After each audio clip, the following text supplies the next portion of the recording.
Story 1. Brian Darrell Davis was born on May 10, 1974. He was an African-American man. Public records provide very little information about his parents, any brothers or sisters, or the exact town where he spent his earliest years. However, it is known that he grew up in Oklahoma and later lived in Ponca City, a city in Kay County, Oklahoma. Very little has been written about Davis's childhood or his education. There is no clear information about whether he finished high school, attended college, or received any specialized job training. What is known is that, as a young adult, he began having problems with the law and did not have a clean criminal record. His first serious criminal convictions came when he was about 21 years old. On April 20th, 1995, Davis was convicted in Kay County on 2 separate counts of rape in the second degree. On the same day, he was also convicted of unlawful possession of a controlled substance, specifically cocaine. Despite these 3 convictions, the court did not immediately send him to prison. Instead, the judge placed him on 7 years of probation. His probation began on April 20th, 1995, and was set to end on April 19th, 1997. During that period, Davis was required to follow the conditions set by the court and was expected not to commit any additional crimes. These convictions showed that he had already become involved in serious criminal behavior at a relatively young age. Around this period of his life, Davis began a romantic relationship with a woman named Stacy Sanford. Although they were never legally married, they lived together as a couple in an apartment in Ponca City. Stacy described Davis as her boyfriend, while Davis sometimes referred to her as his girlfriend or his fiancée. Their relationship was not always stable, and they argued from time to time. Despite those difficulties, they had children together. By 2001, they were living in the apartment with their 3-year-old daughter. As their relationship continued, Davis also became close to Stacy's family, especially her mother, Josephine Sanford, who was known to everyone as Jody. Jody was 52 years old at the time. She lived separately from Davis and Stacy, but remained actively involved in her daughter's life. Davis had known Jody for some time and had met her on many occasions. There was no known history of serious conflict between them before the events that would later unfold. In fact, Davis would later say that Jody had always done nice things for him, suggesting that they generally had a friendly and peaceful relationship. Outside his home life, Davis maintained an active social life. He enjoyed spending time with friends and regularly visited local clubs, where he socialized, drank alcohol, and spent time with other people. Going out to clubs had become part of his normal routine. His alcohol use would later become an important detail because, by both his own admission and police records, he had been drinking on the night that changed everything. The official records do not identify a specific job or workplace for Davis. What is known is that he lived with Stacy and their daughter in the apartment and was responsible for that household. He also owned or had access to a vehicle and had friends in the local area. Much of his daily life revolved around his relationship with Stacy, his role as the father of their young daughter, his social outings with friends, and his occasional alcohol consumption. There were also signs that his life lacked stability. His relationship with Stacy was often troubled, and they had periods when they were not getting along. Stacy sometimes stayed away from the apartment after Davis had been drinking heavily. This pattern of alcohol use and relationship conflict was a warning sign, although at the time, no one expected it to end in a deadly outcome. Another important part of Davis's background was his earlier convictions for serious sexual offenses and drug possession. His criminal history showed that he had already crossed significant legal boundaries. Even so, because he had been placed on probation instead of being sent directly to prison, he continued living in the community. He was expected to obey the law, but his previous convictions were a clear indication that he was capable of committing serious crimes. Davis also had a habit of telling different versions of the same events. Even before the main crime took place, people noticed that he sometimes changed his story depending on who he was speaking to. This tendency would later become an important part of the investigation, but it was already a recognizable part of his personality and behavior. By the autumn of 2001, Davis was 27 years old and still living in the Ponca City apartment with Stacy and their daughter. Their relationship continued to have its ups and downs, and Stacy sometimes left the apartment, especially after they had argued or when Davis had been drinking. Davis continued going out to clubs with his friends. He was a large man, standing 5 feet 10 inches tall and weighing about 245 pounds, and he was physically strong. By that point, he had a history of making poor decisions, including drinking alcohol and using cocaine. His criminal record included convictions for rape and drug possession. He was in a rocky relationship with his girlfriend, was the father of a young daughter, and knew Stacy's mother, Jody, with whom he appeared to have a good relationship. These were the known facts about his life leading up to the events that would eventually place him on death row. There were several concerning patterns in his past. He had twice been convicted of rape. He had used illegal drugs. He drank alcohol regularly. He argued with his girlfriend, and he sometimes changed his version of events. None of these things meant that he would inevitably commit murder, but they did reveal a history of poor judgment and recurring trouble. At the time, however, no one was closely watching him as someone who might later commit a violent crime. He was simply a man living his life, dealing with relationship problems, and continuing his usual social routine. This was the state of Brian Darrell Davis's life in the days leading up to November 4th, 2001. He was a 27-year-old man with a criminal past, a troubled relationship, a young daughter, and a routine that included drinking and going to clubs. He knew Jody Sanford as his girlfriend's mother and had no known hatred or anger toward her. In many ways, his life appeared ordinary, but it was also marked by past crimes and ongoing instability.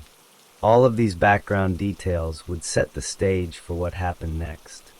On the night of November 3rd, 2001, Brian Darrell Davis went out to a local club with friends, where he spent several hours drinking alcohol and socializing.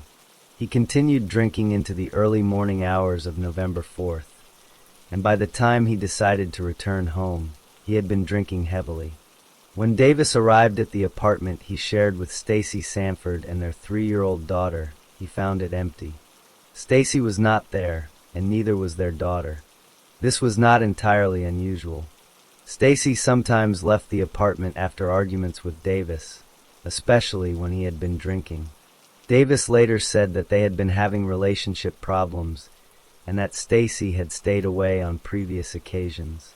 Not knowing where Stacy had gone, Davis called her mother, Josephine Jody Sanford.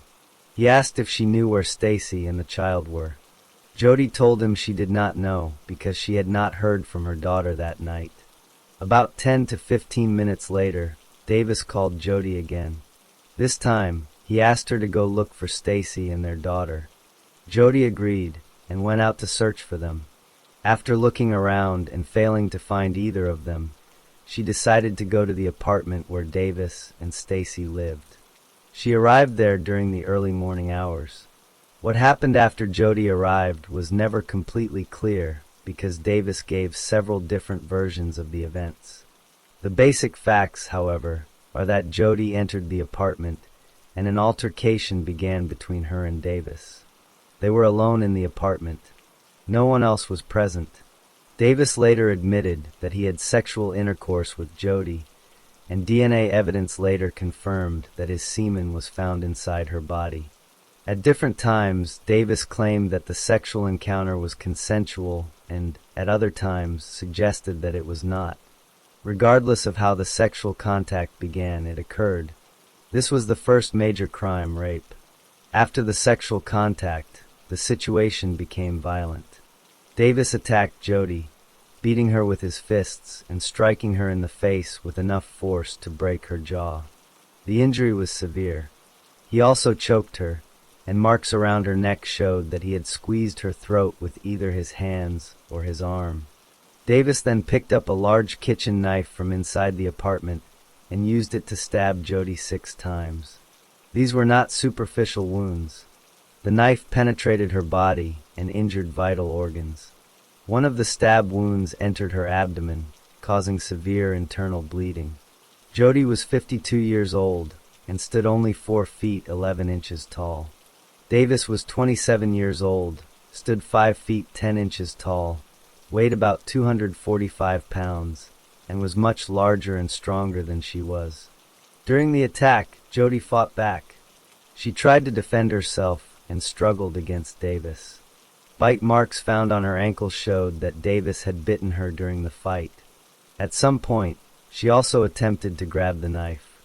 Davis had cuts on his thumb and arm, suggesting that he had been injured during the struggle, either by the knife itself or by Jody's attempts to defend herself. The violence unfolded in several areas of the apartment. The attack began in the living room or kitchen area before moving down the hallway, and at some point, the struggle continued into the bedroom. Jody suffered multiple injuries before eventually collapsing. She was no longer able to breathe properly because of the injuries she had sustained. Davis later claimed that he heard her stop breathing. He said he tried to wrap her in a bedspread to stop the bleeding, but it did not help. Jody Sanford died from her injuries. She bled to death from the stab wounds, together with the effects of her broken jaw and the choking. After Jody died, Davis did not call for medical assistance or the police. Instead, he took her van and drove away from the apartment. He traveled about 9 miles to an area near the Salt Fork River Bridge. There, he lost control of the van, causing it to crash. Davis was thrown through the front windshield and suffered serious injuries. He was badly hurt, with cuts and broken bones caused by being ejected through the glass. Later that morning, Stacy Sanford returned to the apartment shortly after 9 a.m. When she went inside, she found her mother's body. Jody was dead, lying inside the apartment. Her body was half naked from the waist down, and her shirt and bra had been pushed up above her breasts. She had obvious injuries. Terrified and shocked by what she had discovered, Stacy immediately called 911. At that point, the police had only just been called because of Stacy's emergency call. They had not yet begun a full investigation, nor had they connected Davis to the murder because he was no longer at the apartment. Instead, he was several miles away, injured in the crashed van. Meanwhile, first responders found Davis at the crash site. Because of the seriousness of his injuries, he was taken to a local hospital for treatment. Officers at the scene noticed the smell of alcohol on him and suspected that he had been driving under the influence. They arrested him for that offense. At that time, however, they had no idea that he had killed Jody Sanford. They only knew that he had been involved in a crash after drinking. Back at the apartment, responding officers found Jody's body and observed that she had been beaten, stabbed, and choked. They also discovered evidence indicating that a sexual assault had occurred. Investigators collected blood and other physical evidence from the scene and began piecing together what had happened, although the investigation was still in its early stages. They knew that a serious crime had taken place, that Davis was missing from the apartment, and that he had been found injured in a crashed van belonging to Jody. Those connections were only beginning to emerge. At the hospital, Davis received treatment for the injuries he had suffered after being thrown through the windshield. He had cuts, bruises, and possibly broken bones, and he was also given medication for pain. It was there that police first questioned him about what had happened. During that first interview, Davis gave his initial version of events. He said he remembered going to the club and then returning home to find that Stacy and their daughter were gone. He remembered calling Jody and recalled that she had been in the living room with him. After that, however, he claimed he could remember nothing until waking up in a field following the crash. He said he had a gap in his memory. In this first statement, he did not confess to either the rape or the killing. Later, While still in the hospital, police interviewed Davis a second time. This time, he claimed to remember more. In his second version of events, he said he and Jody argued about religion and about his commitment to Stacy. According to Davis, Jody lectured him, and he became angry. He admitted pushing her, said a fight broke out, and claimed that Jody grabbed a knife. He then admitted taking the knife away from her and stabbing her in the stomach. He described wrestling with her down the hallway, stabbing her in the leg, and stabbing her again in the bedroom. He also admitted trying to wrap her in a bedspread before fleeing in her van and crashing it. Even in this second statement, however, he denied having sex with Jody and insisted that he had not raped her. As investigators gathered additional physical evidence, including DNA test results, they confirmed that Davis had, in fact, had sexual intercourse with Jody. They also determined that he was responsible for her death. The evidence was beginning to fit together, although the formal murder investigation and arrest had not yet fully taken shape. By then, police had obtained multiple statements from Davis, and each one conflicted with the others. He had already changed his story several times, giving different explanations for how the fight started, how the stabbing happened, and whether the sexual encounter had been consensual. Those inconsistencies would later become an important part of the case. At this stage, the immediate aftermath of the crime was clear. Davis had returned home, found his girlfriend missing, called Jody, had sex with her, attacked her, beat her, choked her, stabbed her 6 times, left her body inside the apartment, taken her van, and crashed it. Stacy had discovered her mother's body and called 911. Police had begun collecting evidence, but had not yet completed their investigation or interviewed every witness. Davis remained in the hospital recovering from his crash injuries, and he had already given officers conflicting accounts of what had happened. The crime had been committed, the victim was dead, and the suspect had been identified. But the formal process of solving the case and bringing him to justice had only just begun.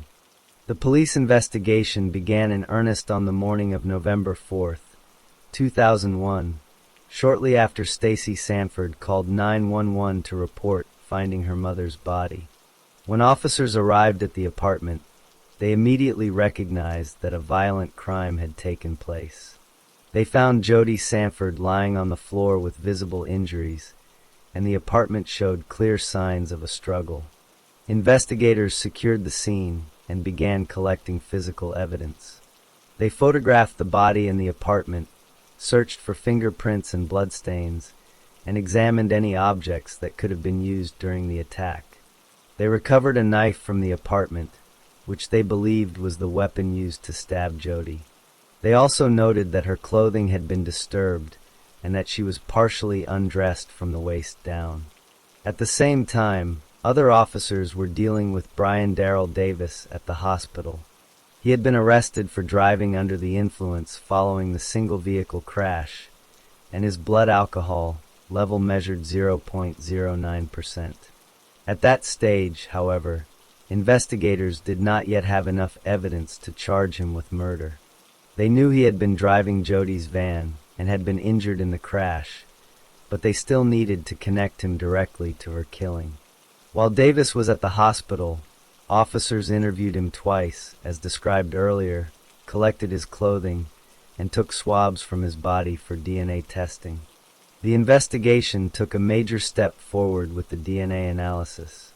Biological samples collected from Jody's body were sent to a crime laboratory, where testing revealed the presence of semen inside her vagina. The DNA profile from that semen was compared with a DNA sample obtained from Davis. Several weeks later, in early 2002, the results came back and the DNA matched Davis. The findings proved that he had sexual intercourse with Jody shortly before her death. This became critical evidence because Davis had originally denied having sex with her at all. When confronted with the DNA results, he changed his story once again. Over the following months, police and prosecutors continued building their case. They interviewed witnesses, including Davis's friends, Stacy Sanford, and other family members. Investigators gathered each of Davis's conflicting statements and carefully documented Jody's injuries.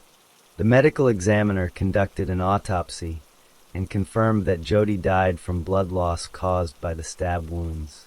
The examination also documented her broken jaw, signs of choking, and the bite marks. The physical evidence showed that Jody had been beaten, choked, stabbed 6 times, and raped. The medical examiner's report became one of the prosecution's central pieces of evidence. Before Davis was sentenced, he stood trial in January 2003 in the Kay County District Court. The presiding judge was Leslie D. Page. The prosecution presented its case before a jury consisting of 9 men and 3 women. All of the jurors were white, a fact that later became an issue during the appeals process. The prosecution called numerous witnesses, including Stacy Sanford, police detectives, the medical examiner, and DNA experts. Jurors were shown the physical evidence, photographs from the crime scene, and the autopsy report. They also listened to recordings of Davis's hospital interviews, which highlighted how his account of events changed over time. Davis testified in his own defense and presented yet another version of what had happened. According to this account, Jody came to the apartment, they talked, and then had consensual sex. He claimed that afterward he made a rude comment about her sexual performance, which angered her. Davis said Jody responded by striking him with a lotion dispenser, causing a fight to break out. He claimed she grabbed a knife, and that he acted in self-defense. Although he admitted stabbing her, he insisted he never intended to kill her and argued that the killing occurred in the heat of the moment.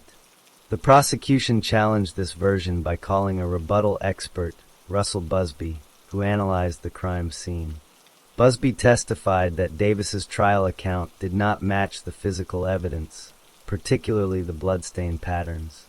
After hearing all of the testimony and reviewing the evidence, the jury had to decide which version of events they believed. Following deliberations, the jury returned guilty verdicts on both first-degree murder and first-degree rape. Because Davis already had prior felony convictions, the rape charge was prosecuted as after former conviction of 2 felonies, increasing the possible punishment. For the murder conviction, the jury considered 3 sentencing options: life imprisonment, life without the possibility of parole, or the death penalty. They also considered aggravating circumstances that could justify the harshest sentence. Prosecutors argued that the murder was especially heinous, atrocious, or cruel, and the jury agreed. They concluded that Jody's murder was exceptionally brutal and that Davis deserved the maximum punishment. On January 31, 2003, the jury recommended the death penalty for the murder conviction and a sentence of 100 years in prison for the rape conviction. The judge formally imposed those sentences on March 17, 2003. After the trial, Davis began the appeals process. His direct appeal went to the Oklahoma Court of Criminal Appeals, where he challenged several aspects of the case, including the rebuttal witnesses, the sufficiency of the evidence, the voluntariness of his confessions, and the jury instructions. On December 16, 2004, the Oklahoma Court of Criminal Appeals rejected each of his arguments and upheld both his convictions and his death sentence.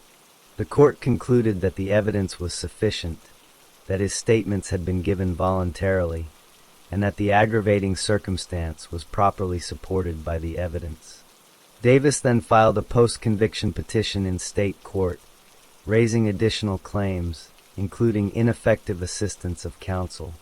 He argued that his trial attorney should have done more to challenge the jury selection process and should have presented additional evidence regarding the mental impairment he claimed resulted from the medications he received at the hospital. On November 17, 2005, the Oklahoma Court of Criminal Appeals denied his post-conviction petition. The court ruled that his claims either lacked merit or were procedurally barred, and it also rejected his claim that his attorney had provided ineffective assistance. After exhausting his state court remedies, Davis turned to the federal courts.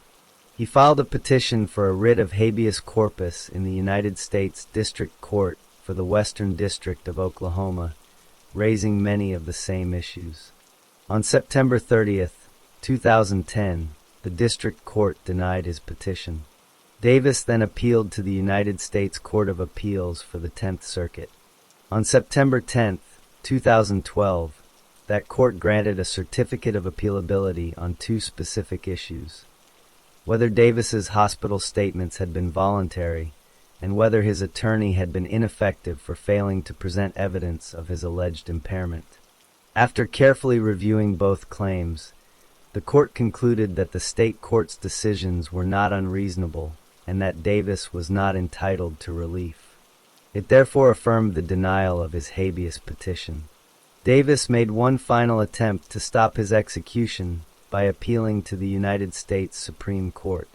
On April 15, 2013, the Supreme Court denied his final appeal, bringing all of his legal options to an end. Following that decision, Oklahoma Attorney General Scott Pruitt requested that an execution date be scheduled, and the Oklahoma Court of Criminal Appeals set the execution for June 25, 2013. Before the execution, Davis had one remaining opportunity to seek mercy through the Oklahoma Pardon and Parole Board. He requested clemency, asking that his death sentence be reduced to life imprisonment without parole. Appearing before the board by video in early June 2013, Davis accepted responsibility for Jody's death and apologized. He continued to maintain that the sexual encounter had been consensual and that the fight occurred afterward. He told the board, "I was rude at the end. We were mad at each other after my comment, and one thing led to another. It just happened so quick." The board considered both his statement and his expression of remorse. On June 6, 2013, its members voted 4-1 to recommend clemency, urging Governor Mary Fallin to commute Davis's sentence to life imprisonment without parole. Governor Fallin, however, declined to follow the recommendation. After reviewing Davis's case and the details of the crime, she denied clemency on June 13, 2013, stating that she believed justice was being served. Attorney General Scott Pruitt praised the decision, describing the crime as brutal and saying that Davis did not deserve mercy. With the governor's decision, the execution proceeded as scheduled. On June 25, 2013, Brian Darrell Davis was at the Oklahoma State Penitentiary in McAlester, Oklahoma. He was 39 years old and had spent more than 10 years on death row. That evening, the execution process began. Davis requested no special last meal and instead ate the standard prison dinner, which consisted of barbecue bologna, bread, rice, cookies, and lemonade. At 6:19 p.m., Warden Anita Trammell entered the execution chamber and asked Davis whether he had any final words. He replied that he did. Davis began by saying, "First I would like to say I would like to give the glory to God." He then quoted scripture saying, "I shall not die but live. His word is will, and let his will be done. I give God the last word." Psalm 119 verse 17 and 18. After quoting additional scripture, he ended his statement by saying, "Thank you." At 6:20 p.m., the warden gave the order to begin the execution, and the lethal injection drugs were administered. The first drug, sodium thiopental, was intended to render him unconscious. The second, vecuronium bromide, stopped his breathing. The third, potassium chloride, stopped his heart. At 6:21 p.m., Davis's breathing became labored. His body shuddered, and his eyes closed. At 6:25 p.m., the attending physician examined him and pronounced him dead. Davis became the 105th person executed in Oklahoma since 1976, and the 17th person executed in the United States during 2013. After the execution, no family member claimed Davis's body. He had not completed the paperwork designating someone to receive his remains. As a result, prison officials arranged for his burial in a pauper's cemetery near the prison, a place known among inmates as Peckerwood Hill. He was buried there without a public funeral or ceremony. For Jody Sanford's family, the execution marked the end of a legal process that had lasted more than 11 years. Stacy Sanford, who had discovered her mother's body, had endured the trial and every stage of the appeals process. The family attended hearings, listened to Davis's changing accounts of the crime, and watched as the justice system completed its work. Although Jody's death could never be undone, the execution brought the legal case to its conclusion. The victim was gone, and the person responsible for killing her had been held accountable under the law. The long process of investigation, trial, appeals, and execution had finally come to an end.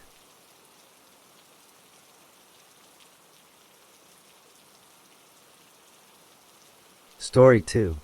Kimberly LaGail McCarthy was born on May 11, 1961, in Hunt County, Texas.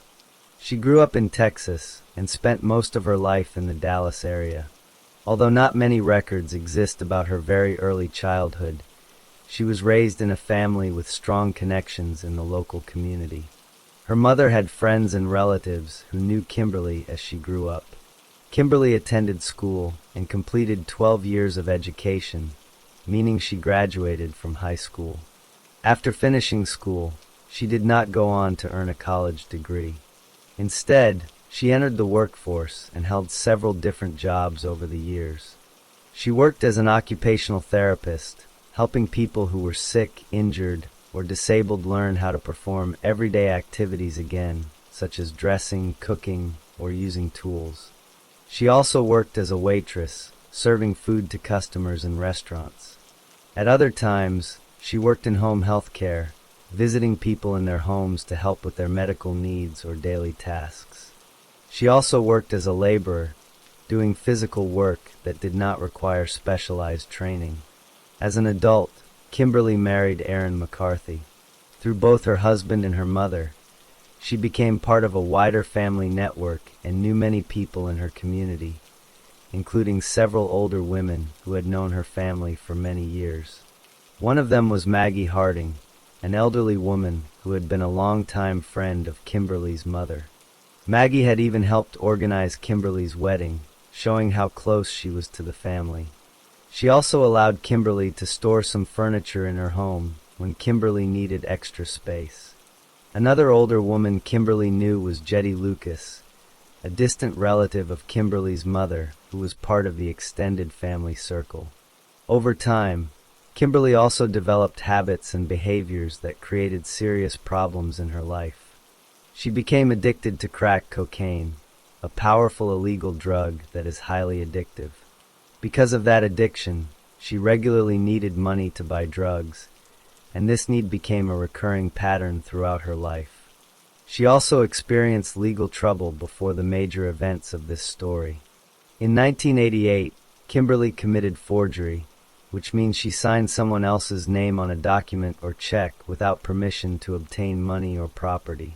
On February 12, 1990, she received a 2-year prison sentence for that crime. She served part of her sentence before being released on parole on June 4, 1990. Parole meant she was allowed to leave prison early as long as she followed certain rules. She was fully discharged from that sentence on December 9, 1991, meaning all of her legal obligations related to that conviction had been completed. In addition to the forgery conviction, she was convicted of misdemeanor prostitution in 1990 and later, in 1996, was convicted of theft of services. Theft of services means receiving a service without paying for it, such as leaving a restaurant without paying the bill. Despite these legal problems, Kimberly continued living in the Dallas area and worked a variety of jobs. She remained connected to her family and to the older women who had known her mother for many years. At the same time, she continued struggling with her crack cocaine addiction, which required a steady supply of money to support.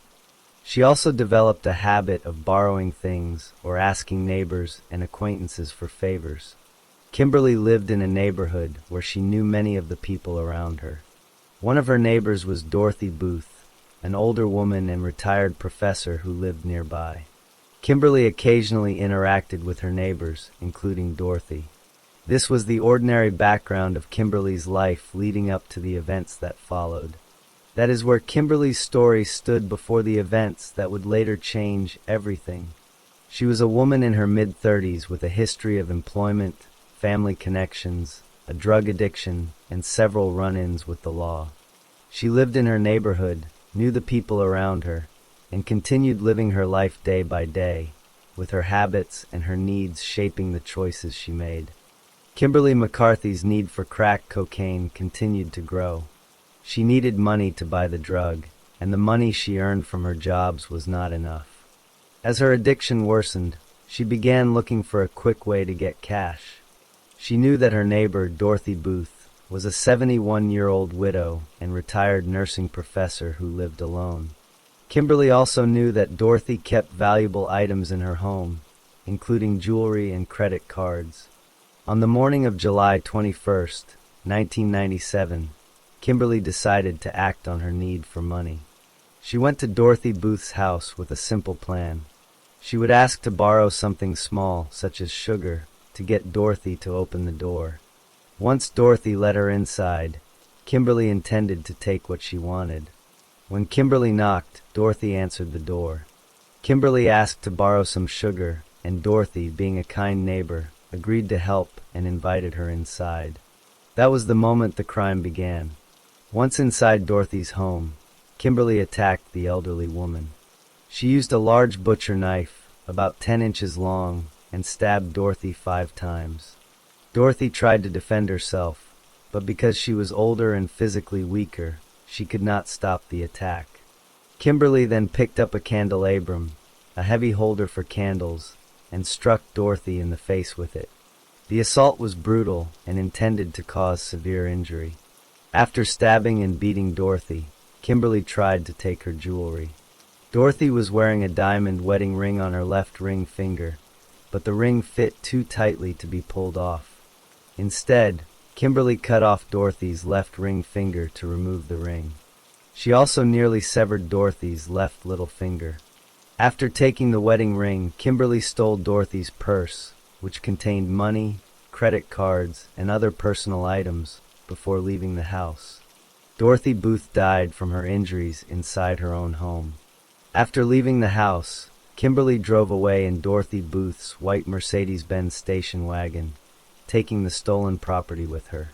Her first stop was a crack house, a place where people buy and use crack cocaine. There, she tried to purchase drugs with the money she had stolen. She met a man named Harry Wilkins Jr., who was also known as Smiley. Kimberly showed him the car and asked about buying drugs. According to Smiley, she remained calm and did not appear to be under the influence of drugs at that time. She was also dressed for work, suggesting that she intended to continue with her normal day after committing the crime. She even allowed Smiley to borrow the car for a few hours in exchange for drugs, showing that she was not concerned about being caught with the stolen vehicle. Later that same day, Kimberly took Dorothy's diamond wedding ring to a pawn shop, where she sold it for $200. She also used Dorothy Booth's credit cards at least 4 times that day, including at a liquor store and a gas station. Among the items she purchased with the stolen cards were cigarettes. She used the credit cards to obtain money or items that could later be exchanged for drug money. Kimberly also sold other stolen property, including a jam box and a cordless phone, to people she knew in order to get more money for crack cocaine. Over the following days, she continued using Dorothy's stolen money and credit cards to buy crack cocaine. Dorothy Booth was not the first person Kimberly had killed. About 9 years earlier, in December 1988, she had murdered 2 other elderly women. The first victim was Maggie Harding, who was 82 years old. Maggie had been a longtime friend of Kimberly's mother, had helped organize Kimberly's wedding, and had even allowed Kimberly to store furniture in her home. These acts showed that Maggie trusted Kimberly and welcomed her into her house. Kimberly used that trust against her. Maggie Harding was killed inside her own home. She was stabbed several times in the face, chest, and abdomen, and one of the stab wounds pierced her heart, causing her death. She was also bludgeoned, meaning she was repeatedly struck with a heavy object. The weapon used was a metal meat tenderizer, a kitchen tool designed to flatten meat. The blows to Maggie's face were so severe that they broke her jaw, crushed her cheekbone, and caused bleeding on her brain. After killing Maggie, Kimberly stole her purse and credit cards. Because the purse was missing from Maggie's home, it was clear that Kimberly had taken it. The second victim in 1988 was Jetty Lucas, who was 85 years old. Jetty was a distant relative of Kimberly's mother and was physically disabled, meaning she had difficulty moving and could not easily defend herself. Like Maggie, Jetty was killed inside her own home. Jetty was stabbed in the face, and the wounds pierced her eyes. She also suffered blunt force trauma to her head and neck. Blunt force trauma means she was struck with a heavy object. In this case, the weapon was a claw hammer, which was found near her body. The blows from the hammer tore one of her ears, fractured her skull, and caused bleeding on her brain. After killing Jetty, Kimberly stole her purse and wallet, which contained money and credit cards. The contents of both the purse and wallet were missing, showing that Kimberly had taken them. Across all three murders, the pattern was the same. Kimberly targeted elderly women she knew personally. She used their trust to gain access to their homes, attacked them with both a knife and a heavy object, and then stole their valuables, especially purses, credit cards, and jewelry. She used the stolen money and credit cards to obtain cash for crack cocaine. This pattern showed that Dorothy Booth's murder was not an isolated incident, but part of a repeated course of behavior. When Kimberly was later questioned about Dorothy Booth's murder, she gave a different version of events. She claimed that two drug dealers, whom she identified as Kilo and JC, had forced her to help them. According to Kimberly, the two men came to her house and threatened her if she refused to assist them in robbing Dorothy. She said they entered Dorothy's home and committed the murder while she waited outside in the car. However, there was no evidence that either of these men actually existed. No one else had seen them, and there were no records identifying them. The physical evidence instead pointed directly to Kimberly. Investigators found the bloody murder knife in Kimberly's own kitchen. Although it had been washed, blood remained inside its plastic handle, and that blood matched Dorothy Booth's DNA. DNA is the genetic material found in blood that can be used to identify a person. The knife was hidden in a kitchen cabinet above Kimberly's refrigerator. If two drug dealers had committed the murder, it would not make sense for them to hide the murder weapon in Kimberly's kitchen and leave it there. Kimberly's actions after the murder also pointed directly to her guilt. She drove Dorothy's car, pawned Dorothy's wedding ring, and repeatedly used Dorothy's credit cards.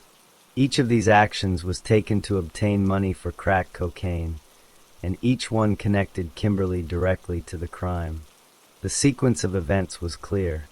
She went to Dorothy's house intending to rob her, attacked and killed Dorothy, stole her valuables, sold them for cash, and then used that cash to buy drugs. Each step led directly to the next, with no break in the chain of events. The discovery of Dorothy Booth's murder began on July 21, 1997, after Kimberly left the scene. At some point, someone found Dorothy's body inside her home and called the police. When officers arrived, they saw that Dorothy had been both stabbed and beaten. They also noticed that one of her fingers had been cut off, her wedding ring was missing, and both her purse and her car were gone. Investigators immediately began processing the crime scene, collecting evidence, and looking for witnesses who might have seen or heard something. The investigation quickly produced a significant lead. A witness named Harry Wilkins Jr., also known as Smiley, told police that Kimberly McCarthy had been driving Dorothy Booth's white Mercedes-Benz on the morning of the murder. He said Kimberly had come to him to buy crack cocaine. Investigators also traced Dorothy Booth's stolen credit cards and discovered that they had been used at several businesses after the murder, including a liquor store and a gas station. They also learned that Dorothy's diamond wedding ring had been pawned. Records from the pawn shop showed that Kimberly had sold the ring on the very same day as the murder. Together, these pieces of evidence pointed directly to Kimberly. On July 24, 1997, police arrested Kimberly McCarthy in Lancaster, Texas. After taking her into custody, investigators searched her home and found a large butcher knife hidden in a kitchen cabinet above the refrigerator. The knife was about 10 inches long. Although it had been washed, officers sent it to a crime laboratory for testing. Forensic experts dismantled the knife and found blood inside its plastic handle. The blood was tested for DNA, a genetic marker that is unique to each person. The DNA matched Dorothy Booth's, providing strong evidence that Kimberly had used that knife to kill her. After her arrest, Kimberly was questioned by police. Sergeant Patrick Stallings of the Lancaster Police Department was the first officer to interview her. During that interview, Kimberly asked for a lawyer and said she no longer wanted to answer questions. Stallings immediately ended the interview and asked nothing further.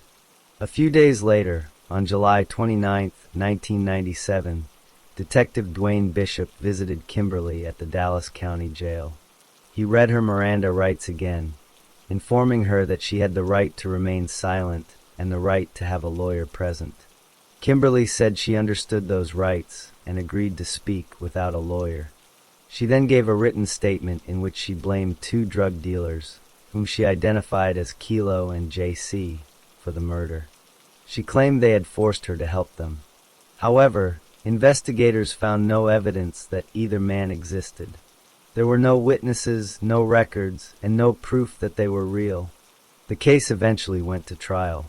Kimberly's first trial began in 1998, and the jury heard all of the evidence against her. Prosecutors presented the butcher knife containing Dorothy's DNA, the stolen credit card transactions, the pawned wedding ring, and evidence showing that Kimberly had been driving Dorothy's car. On November 17, 1998, the jury found Kimberly guilty of capital murder, a charge that carries the possibility of the death penalty. During the punishment phase, jurors heard additional evidence about Kimberly's background, including the murders of Maggie Harding and Jetty Lucas in 1988, as well as her earlier forgery conviction. On December 7, 1998, the jury sentenced Kimberly to death by lethal injection. Kimberly appealed her conviction, arguing that her written statement should never have been admitted as evidence. Her lawyers contended that because she had requested a lawyer during her first police interview, officers should not have questioned her again without an attorney present. The Texas Court of Criminal Appeals agreed.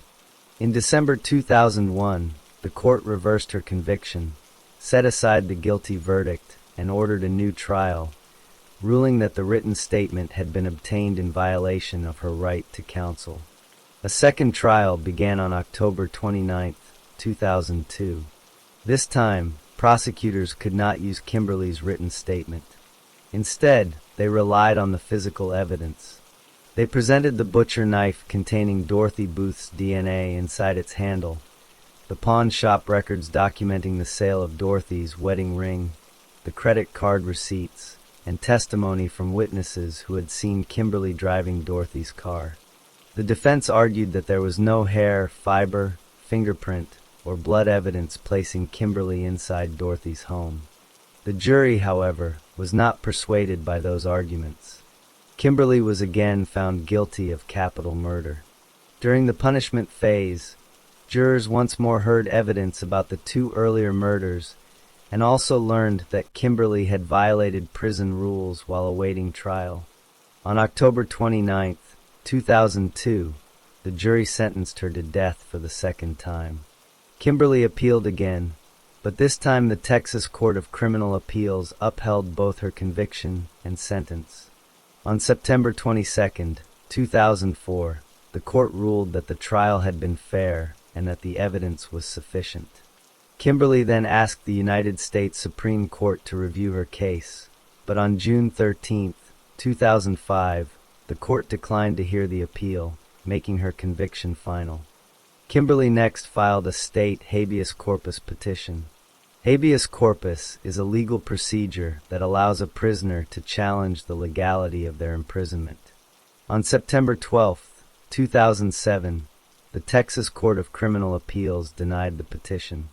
She then filed a federal habeas corpus petition in the United States District Court, but on May 9, 2011, that court also denied her request. Kimberly appealed to the Fifth Circuit Court of Appeals, which denied her request for a certificate of appealability on July 11, 2012. She made one final request to the United States Supreme Court, but on January 7, 2013, the court again declined to hear her case. At that point, she had exhausted all of her legal options. With all appeals completed, an execution date was scheduled for January 29, 2013. Kimberly's lawyers requested a stay of execution, arguing that racial bias had influenced the jury selection process. They claimed that African Americans had been improperly excluded from the jury and noted that only one African American had served on the panel, even though Kimberly herself was African American. The court considered the claim but rejected it. The execution was then rescheduled for April 3, 2013. Kimberly's attorneys sought another stay, arguing that the Texas legislature was in session and was considering legislation that could affect her case. This request was granted, and the execution was postponed again, this time to June 26, 2013. On June 25, 2013, the Texas Court of Criminal Appeals rejected Kimberly's final appeal concerning jury selection. There were no further delays. On June 26, 2013, Kimberly McCarthy was held at the Huntsville unit in Texas, commonly known as the Death House. She spent her final day in a holding cell. At 1:48 a.m., she was served breakfast consisting of oatmeal, fruit, and chicken sandwiches. She spent the day reading, packing her belongings, and meeting with her spiritual advisor, her ex-husband, and a prison chaplain. Texas no longer provides special last meals for condemned prisoners, so she was served the same meal given to everyone else in the unit. At 6:17 p.m., the execution began. Kimberly was strapped to a gurney with leather restraints and looked toward her family and friends who were watching from the witness room. She delivered her final statement, saying, "This is not a loss. This is a win. You know where I'm going. I'm going to be home with Jesus. Keep the faith. I love you all." The execution team then administered a single dose of pentobarbital. Kimberly's breathing became heavy before she lost consciousness. At 6:37 p.m., medical staff pronounced her dead. After the execution, Dorothy Booth's daughter, Donna Aldred, spoke with reporters. She described her mother as an incredible woman whose life had been taken far too soon. She said that after nearly 16 years, she was finally able to say goodbye to her mother, and that she was grateful to see justice carried out. The families of the other victims also found a sense of closure following the execution. Kimberly McCarthy became the 500th person executed in Texas since the death penalty was reinstated in 1982. She was only the fourth woman executed in Texas during that period and the 18th person executed in the United States in 2013. The victims in these crimes had their stories told in court. Dorothy Booth, Maggie Harding, and Jetty Lucas were all elderly women who trusted Kimberly and treated her with kindness. They welcomed her into their homes because they knew her. Each of them was killed during a robbery in which their valuables were stolen, and their families waited many years before the legal process finally came to an end. The case was ultimately closed on June 26, 2013, when the state carried out the sentence that the jury had imposed.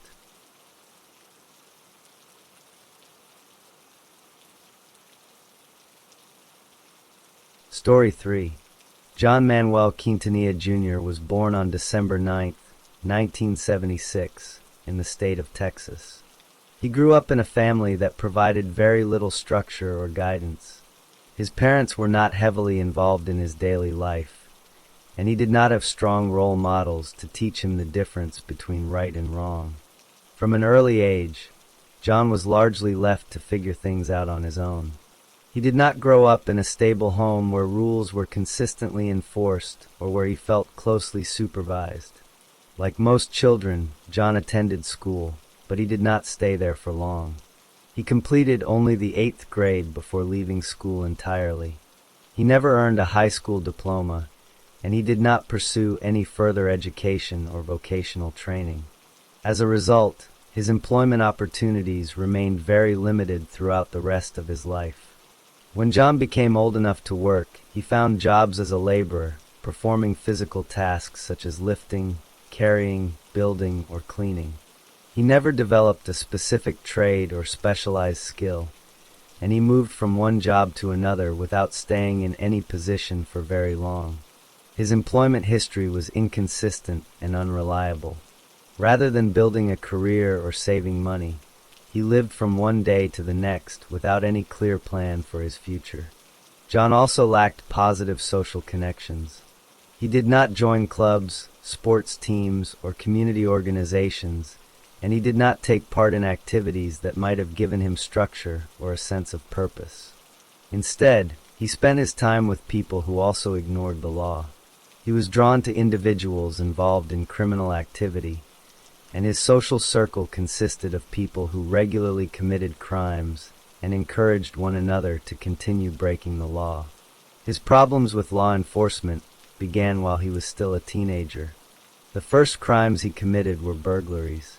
Burglary involves entering a building without permission and stealing property from inside. John broke into other people's homes and took items that did not belong to him. This was not an isolated incident. It became a pattern of behavior, and he continued committing these crimes instead of stopping after the first offense. In 1993, John was charged with burglary and appeared in court.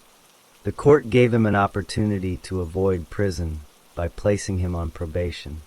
Probation allowed him to remain out of prison as long as he followed certain rules, behaved responsibly, and stayed out of trouble. However, John did not follow those conditions and continued committing crimes. 2 years later, in 1995, he faced multiple burglary charges. He pleaded guilty to one count of second-degree felony burglary of a habitation, with a habitation being a home where people live. He also pleaded no contest to 5 additional burglary charges. Pleading no contest meant he did not challenge the charges and accepted the punishment imposed by the court. As a result, he was sentenced to 10 years in prison and sent to the Texas Department of Criminal Justice. John remained in prison for several years, but did not serve the entire 10-year sentence. At some point, he was released. The exact date of his release is not clearly documented in public records, but those records do show that he was out of prison by 2002. He had been released only a few months before the events that would later change everything. After leaving prison, John did not change his behavior. He made no apparent effort to build a new life, find honest work, or reconnect with his family in a positive way. Instead, he returned to the same habits he had followed before his imprisonment. He began committing crimes again and appeared to learn nothing from the years he had spent behind bars. He gave little thought to the consequences of his actions and continued down the same path he had been following since his youth. At that time, John did not have a wife or children, and he was not in a stable relationship. He lived a lonely and directionless life without anyone to encourage him to make better choices.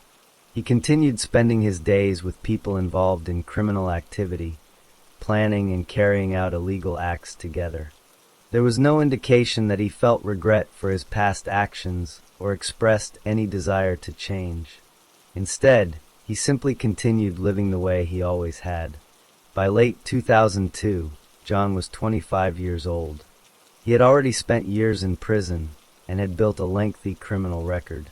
He had no education beyond the 8th grade, no stable job, and no positive direction for his future. He was still living much the same way he had as a teenager, continuing to break the law and surrounding himself with the wrong people. His past behavior had provided clear warning signs, but at that point, he had not yet committed the act that would define the rest of his life. By November 2002, John Quintanilla had been out of prison for only a few months. He was not working a legal job, and he was not making an effort to rebuild his life. Instead, he spent his time with other people involved in criminal activity. One of those people was a 22-year-old man named Jeffrey Bibb. Together, Quintanilla and Bibb began planning robberies. They needed money, but they did not want to earn it through work. They decided they would steal it. On Sunday, November 24th, 2002, Quintanilla and Bibb put their plan into action. They chose their target, a game center located in Victoria, Texas. A game center was a place where people went to play arcade games and other electronic games.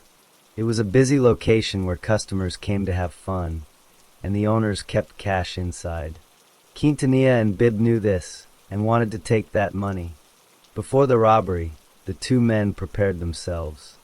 They obtained weapons and carried long rifles, including a 9mm carbine rifle, which is a type of firearm capable of firing bullets quickly. They also brought gloves because they did not want to leave fingerprints behind. To hide their faces, they used pantyhose as masks, pulling them over their heads so witnesses and cameras would not be able to identify them. They arrived at the game center in the evening, close to 7 p.m. The business was still open, and customers were inside. Instead of entering through the front door, where they would have been noticed immediately, Quintanilla and Bibb went to the back of the building. They found that the back door was partially open, allowing them to enter without being seen right away. They quietly slipped inside. Once inside, the two men separated. Bibb moved toward the main game parlor area, where customers were playing games. Quintanilla went in another direction and approached the front counter. A female clerk was working there, and she was wearing an apron that contained money. Quintanilla pointed his rifle at her and ordered her to hand over the cash from the apron. Frightened and fearing that she would be shot, the clerk gave him the money. In total, Quintanilla took about $2,000 from the game center that day. At the same time, several customers were nearby. One of them was Linda Billings, who was 56 years old. She was standing next to the clerk when Quintanilla pointed his rifle at her as well. He was trying to control everyone in the area and make sure no one attempted to interfere with the robbery. Then Victor Billings entered the area. Victor was 60 years old and was Linda's husband. The couple had been married for 40 years. Victor was a retired sheriff's deputy who had spent his career protecting people. He had previously served as chief deputy in Jackson County. Although he was no longer working in law enforcement, he still had the instinct to help others. When he saw his wife in danger and realized the clerk was being robbed, he decided to take action. Victor approached Quintanilla. He was not carrying a weapon, and he was not trying to fight him. His goal was to stop the robbery. He reached out and grabbed the barrel of Quintanilla's rifle, holding onto the gun in an attempt to pull it away from his wife and the clerk. He was trying to protect them from harm. Quintanilla responded by pulling the trigger. He shot Victor twice, with the bullets striking his torso, including his chest or stomach area. The wounds were serious, but Victor did not let go of the rifle barrel. He continued holding onto the weapon and tried to stop the attack. Because Victor was still holding on, Quintanilla fired a third shot. That shot knocked Victor to the ground. He fell face down onto the floor and stopped moving. The violence continued. During the shooting, two other customers realized they were in danger and ran toward the front door, trying to escape the building. Quintanilla saw them running and aimed his rifle in their direction. He fired shots from the rear of the building toward the front entrance. He aimed high toward their heads. The shots missed the two customers, but the bullets struck the area around the front door. The customers were able to escape safely. Inside the game center, Victor Billings remained on the floor. He had been shot 3 times in the torso. He had no pulse and was not breathing. He died from his injuries. Linda Billings was also injured during the chaos. She had been shot in the foot. The injury was not fatal, and she survived, but she was hurt. After the shooting, Quintanilla and Bibb did not remain at the scene. They fled from the game center with the money they had stolen. They left behind a dead man, an injured woman, and terrified witnesses before escaping into the night. Police were called immediately. The first officer arrived at the game center only 2 minutes after the report was received. When he arrived, he did not know whether the shooters were still inside the building. The scene was chaotic, with people running and shouting. The officer had to move carefully because he did not know if the gunmen were waiting inside and prepared to shoot more people. Additional officers arrived soon afterward. They knew that the department's special response team would take about 40 minutes to arrive, but they did not want to wait that long. They decided to enter the building themselves. 3 officers went inside through the front door carrying a ballistic shield, which is a heavy protective shield designed to stop bullets. They moved slowly and carefully through the building. Inside, the officers found Victor Billings lying on the floor. They also found Linda Billings and the clerk. The officers helped them leave the building safely. Emergency medical workers arrived and examined Victor Billings, but it was too late. He had already died from his injuries. At that point, police did not know the identities of the shooters. Witnesses were able to provide descriptions, but because the robbers had covered their faces with masks, the witnesses could not see their full faces. Investigators began collecting evidence, searching for clues, and interviewing everyone who had been inside the game center. However, Quintanilla and Bibb were already gone. The crime had started as a robbery, but had ended as a murder. Victor Billings lost his life while trying to protect his wife and the clerk. His actions saved others from further danger, but they cost him his own life. Quintanilla and Bibb escaped with the stolen money and believed they had gotten away. However, they had left behind witnesses and physical evidence, and the police would continue searching for them. For nearly 2 months after the shooting at the game center, police did not know who had committed the crime. They had collected evidence and spoken with witnesses, but the robbers had worn masks, preventing anyone from identifying them by their faces. The case remained unsolved. Investigators continued searching for leads, but they did not yet have a clear suspect. That changed in January 2003. On January 14th, Quintanilla was arrested in Calhoun County, Texas, on a warrant for an unrelated aggravated robbery. This meant he had been accused of committing another robbery in a different county. Police took him into custody and placed him in jail. The following day, January 15th, 2003, Quintanilla was brought before a magistrate. A magistrate is a judge who handles the first steps of a court case after someone is arrested. The magistrate read Quintanilla his legal rights. Quintanilla requested that a lawyer be appointed to represent him. He had the right to have an attorney because he had been arrested. However, at that point, the questioning was only related to the other robbery, not the murder at the game center. Later that same day, investigators began interviewing Quintanilla. The first officers to question him were investigator Abel Arreazola from the Victoria County Sheriff's Office and investigator Mike Kovarek from the Calhoun County Sheriff's Department. Before asking any questions, they read Quintanilla his Miranda rights. These rights explain that a person can remain silent and can have a lawyer present during questioning. Quintanilla said he understood his rights. He agreed to speak with investigators and waived his right to have an attorney present during that interview. During this first interview, Quintanilla did not mention the game center murder. The officers questioned him about other matters, but later that evening, additional detectives arrived. They were Detectives Alfred Santiago and Tom Copeland from the Victoria Police Department. These detectives took over the interview and began questioning Quintanilla about the murder at the game center. Before continuing, the detectives read Quintanilla his Miranda rights again. Quintanilla confirmed that he remembered and understood those rights. He did not request a lawyer, and he did not ask for the interview to stop. Instead, he continued speaking with investigators. During that interview, Quintanilla confessed. He admitted that he had been at the game center on November 24, 2002, and admitted that he had shot Victor Billings. He explained what had happened during the robbery and the shooting, providing details about the crime. The confession was recorded on video, giving police a statement from the person responsible for the murder. However, Quintanilla did more than confess. He also offered to help police locate the evidence from the robbery.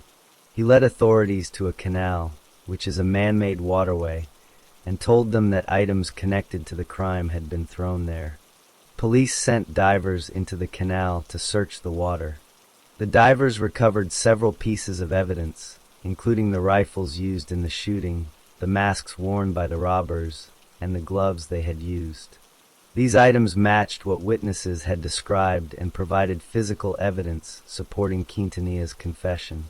With both the confession and the recovered evidence, police had a strong case.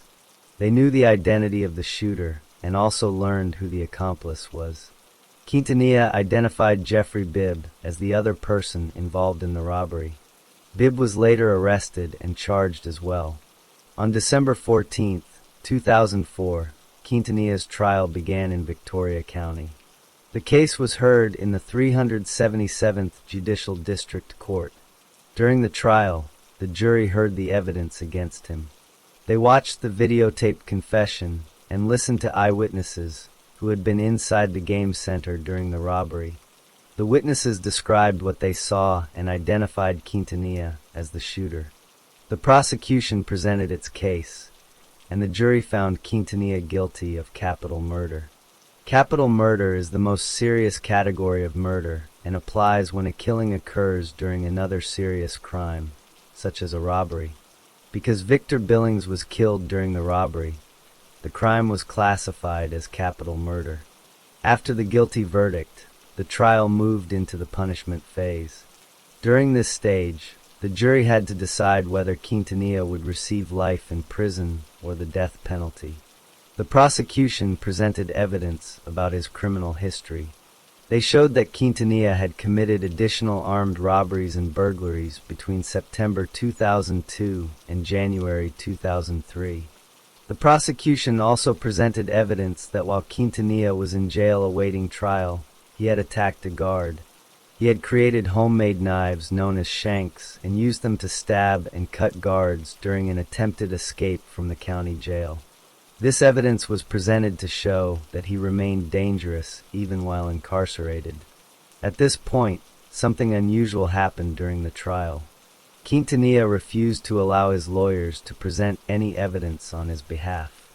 His attorneys wanted to tell the jury about his difficult childhood, his lack of parental supervision, and other information they believed could persuade the jury to show mercy. However, Quintanilla gave them clear instructions not to present any mitigating evidence. Mitigating evidence is information that could create sympathy or provide reasons why a person should not receive the death penalty.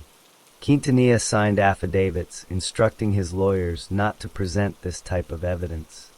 The judge personally spoke with him and explained that if no defense evidence was presented, the jury would only hear the prosecution's side of the case. Quintanilla stated that he understood and that his decision was being made freely and knowingly. Although his lawyers disagreed with his choice, they followed his instructions. They rested their case without calling any witnesses or presenting any evidence. The jury then considered two questions. First, they had to decide whether there was a probability that Quintanilla would commit future acts of criminal violence and remain a continuing threat to society.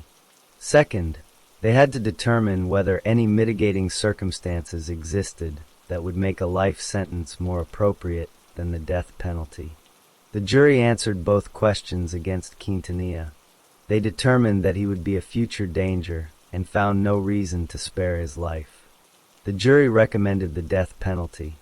On December 14, 2004, the same day as the verdict, the trial court sentenced John Manuel Quintanilla Jr. to death by lethal injection. He was then transferred to death row. After receiving the death sentence, Quintanilla began the appeals process. This is a lengthy legal process that allows a person sentenced to death to ask higher courts to review their case. His lawyers argued that his confession should not have been admitted into evidence because they claimed it was coerced. Coerced means forced or pressured. They claimed that police officers threatened to charge one of Quintanilla's sisters with a crime if he did not confess.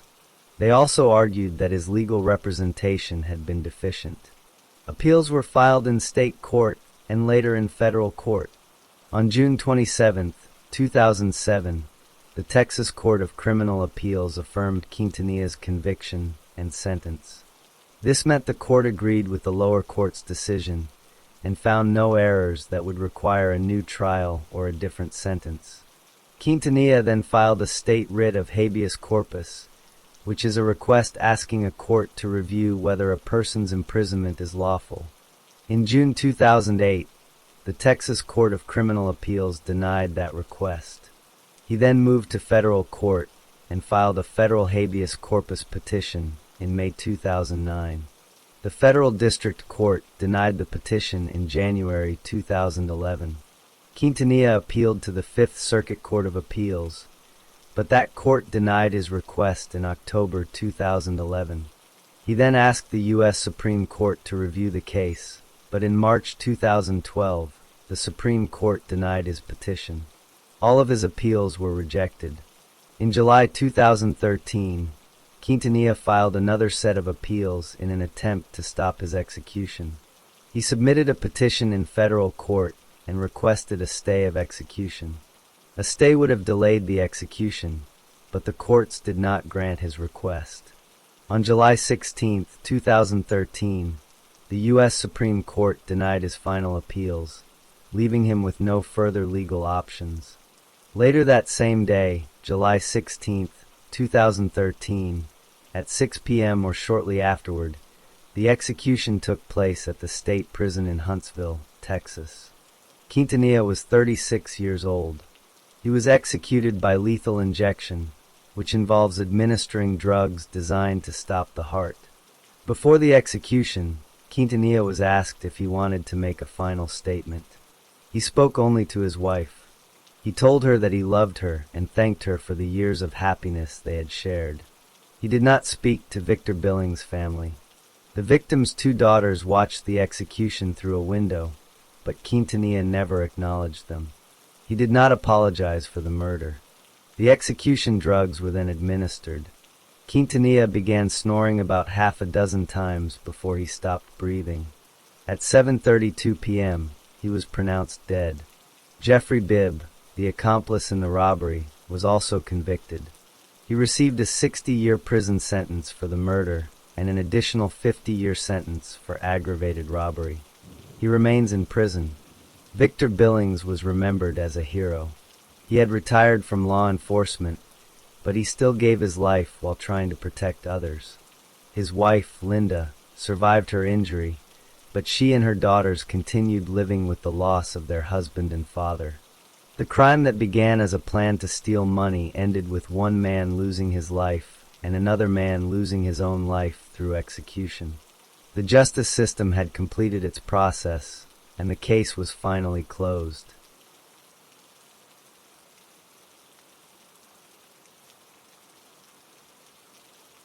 Story 4. Von Ross was born on September 4, 1971, in St. Louis, Missouri. He was the only boy in his family and had three sisters named Valeria, Tiffany, and Michelle. His mother's name was Johnny Ross, and Vaughn did not know his father very well. His father was named Herschel Sumpton. When Vaughn was about 8 years old, his father left the family, and after that, Vaughn never saw him again. He grew up in a home where there were no men living there, only his mother and his sisters. From the beginning of his life, Vaughn faced health problems. He was born with pneumonia and also suffered from asthma, conditions that affected him from childhood. When he was young, his family lived in inner-city neighborhoods before later moving to a suburb of St. Louis. In the suburb, they lived in a single-family home in a community that was mostly white.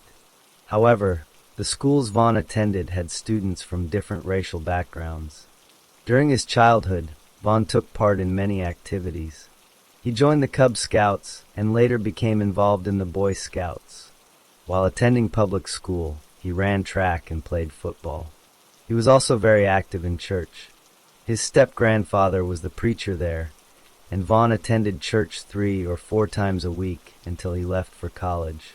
As a child, Vaughn did not have problems with the law. The only minor issue he had was a curfew violation. He also did not get into trouble at school. His mother described him as a quiet, calm, and laid-back person. During high school, he had a small group of friends, and those friends came from different racial backgrounds. His mother described them as good kids. Vaughn also worked as a teenager at a country club. His mother said she was not aware of him using drugs or alcohol during his teenage years, and he was not involved in any gang activity. After finishing high school, Vaughn continued his education at Central Missouri State College. He worked hard and earned an Associate of Science degree, as well as a Bachelor of Science degree. While he was in college, Vaughn did not use drugs, and he only drank alcohol in social situations. He was active in his fraternity, and during his senior year, he became the president of his fraternity chapter.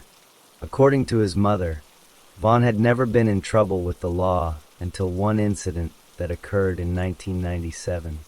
That incident happened on July 13, 1997. At the time, Vaughn was dating a woman named Regina Carlisle. On that day, Regina pulled out a butcher knife and attempted to stab Vaughn. Vaughn took the knife away from her and stabbed her instead. Regina suffered multiple injuries. She had a cut on her right arm, stab wounds on her left thigh, and a total of 9 cut wounds and 3 stab wounds. She also had a cut on the left side of her neck, which could have been life-threatening. Regina said that Vaughn told her to give him her neck and that she was going to die. Vaughn also took Regina's car. Following the incident, Vaughn was arrested and charged with several felony offenses in Missouri. The charges included first-degree assault, first-degree robbery, stealing a motor vehicle, and armed criminal action. Vaughn later pleaded guilty to a Class B felony for assault and a Class C felony for stealing a motor vehicle. He was sentenced to 3 years of probation. As part of his probation requirements, he had to complete an anger management course. During this time, Vaughn expressed no remorse for what he had done to Regina and did not accept responsibility for the incident. He told his probation officer that he had been angry at the time and said that if he had to do it over again, he would walk away.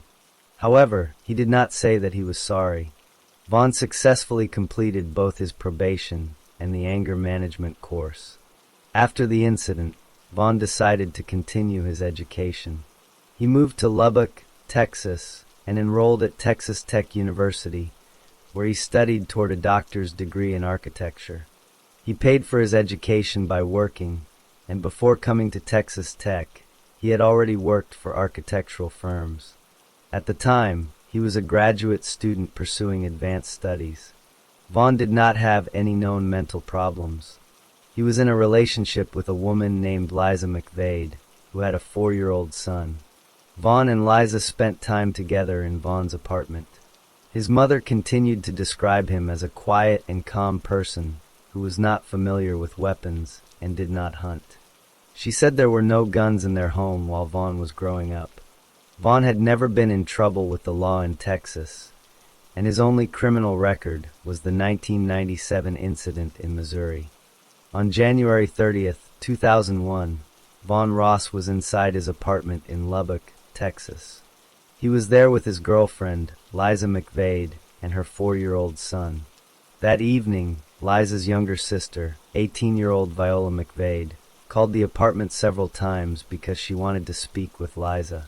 During one of those calls, Viola placed a former boyfriend of Liza's on the phone. The man's name was Clarence Garner.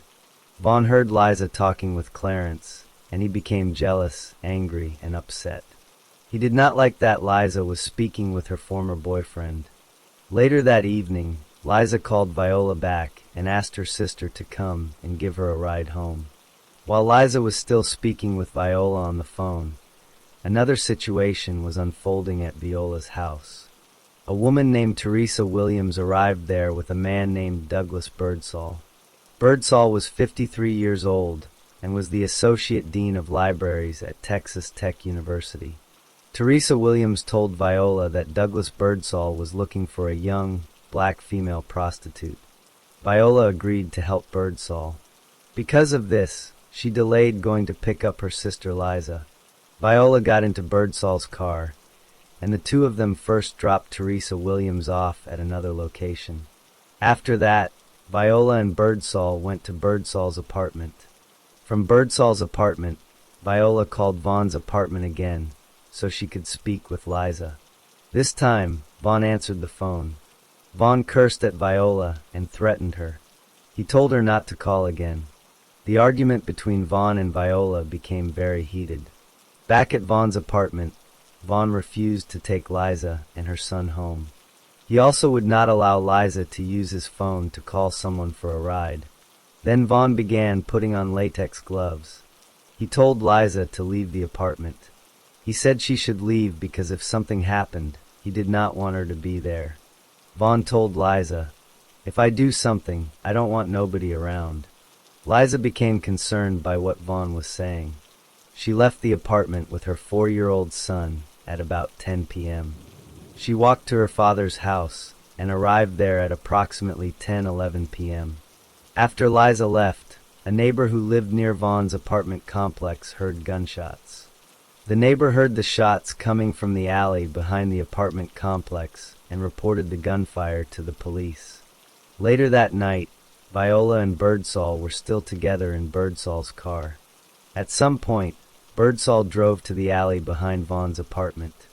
It is believed that Viola may have gone there to pick up her sister, not knowing that Liza had already left. When they arrived in the alley, Vaughn was waiting for them. Vaughn shot both of them multiple times with a handgun. Viola McVade and Douglas Birdsall were both shot several times, and both died from gunshot wounds to the head. After the shooting, Vaughn moved the bodies. He moved Birdsall's body from the front seat of the car to the back seat so that he could drive the vehicle. Vaughn then drove Birdsall's car away from the alley. He drove approximately 4 miles to Canyon Lake Park No. 6. There, he drove the car into a ravine and left it with the bodies still inside. The following morning, January 31st, 2001, a bicyclist was riding through the park and noticed Birdsall's car in the ravine. The bicyclist reported the discovery to a city employee, who then contacted the police. When officers arrived, they found the bodies of Viola McVade and Douglas Birdsall inside the vehicle. Viola was found in the front passenger seat. She was bent forward at the waist and had been shot 3 times in the head at close range. Blood was visible on the back of her jacket. Douglas Birdsall was found in the rear passenger seat. Blood was visible on his head, neck, shirt, pants, and hand. Both victims were dead. The police examined the vehicle and found shell casings on the floor. They also discovered glass shards from broken windows and the fingertip portion of a latex glove inside the car. Investigators did not find any footprints near the vehicle or on the trail leading away from the area. Because of the report of gunshots from the previous night, police also investigated the area near Vaughn's apartment complex. In the alley behind the apartment, officers found glass shards, 2 pools of blood on the ground, and a single shell casing. One pool of blood was larger than the other. The glass shards found in the alley matched the glass from the broken windows of Birdsall's car. The shell casing recovered from the alley was tested and matched the shell casings found inside Birdsall's vehicle. This showed that the shots had been fired in the alley. The police also collected the fingertip piece of the latex glove found inside Birdsall's car and sent it to a laboratory for DNA testing. The blood on the outside of the glove tip was tested and matched the DNA profile of Douglas Birdsall. The DNA found inside the glove tip matched Von Ross's DNA. This evidence connected Von to the vehicle where the victims were discovered. The day after the murders, Von went to the police station with Liza. Liza wanted to tell investigators what she knew about her sister's death. While at the station, Von spoke with police officers and admitted that he had been angry with Viola on the night of January 30th. He said that he and Viola had argued over the phone. He also admitted that Viola had allowed Liza to speak with her former boyfriend, which had upset him. On February 2nd, 2001, police interviewed Von again. During this second interview, Von admitted that he had threatened Viola. He also explained why he had been wearing latex gloves that night. Von said he had planned to mop his kitchen floor, and that the bleach used for cleaning hurt his hands. He said he wore the gloves to protect his hands. Police asked Von for permission to search his apartment. Von agreed and gave his consent. During the search, officers found 2 latex gloves and a sweatshirt. The sweatshirt contained a very small blood stain, so police collected it for testing. Later DNA testing showed that the blood on the sweatshirt matched the DNA of Douglas Birdsall. DNA samples taken from the inside of the sweatshirt matched Von's DNA. During the same interview, police also questioned Von about the murder weapon. Officers told him they were concerned that a child might find the gun. Von responded that they did not need to worry. He said the gun was well secured and would not cause any harm. He told police that if they had the evidence they claimed to have, then they had the truth. The murder weapon itself was never recovered. By this point, investigators had developed a clear picture of what they believed happened. Von had become jealous and angry because Viola allowed Liza to speak with her former boyfriend. He argued with Viola over the phone and threatened her. He put on latex gloves, which suggested he was preparing to commit violence. He sent Liza away from the apartment so she would not witness what he was about to do. When Viola and Birdsall arrived in the alley, Von shot them multiple times. He then moved the bodies, drove the car to a ravine, and left it there. The physical evidence, including the shell casings, blood, glass, glove tip, and sweatshirt, all pointed toward Von Ross. According to prosecutors, Birdsall was not the intended target.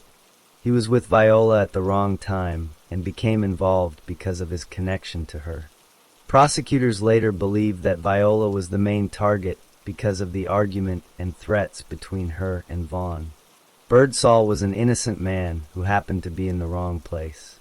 After police collected the physical evidence from the car, the alley, and Von Ross's apartment, they had enough evidence to make an arrest. Von Ross was taken into custody and placed in the Lubbock County Jail. While he was there, he made a telephone call to his mother, Johnny Ross. The call was recorded by jail authorities. During the conversation, Von's mother directly asked him whether he had committed the murders. Von responded that he might have committed the crime. This statement was later used as evidence in court. The prosecutor who handled the case later said that this was the closest thing they had to a confession. He also said that a man could never lie to his mother. In February 2001, a grand jury in Lubbock County indicted Von Ross for capital murder.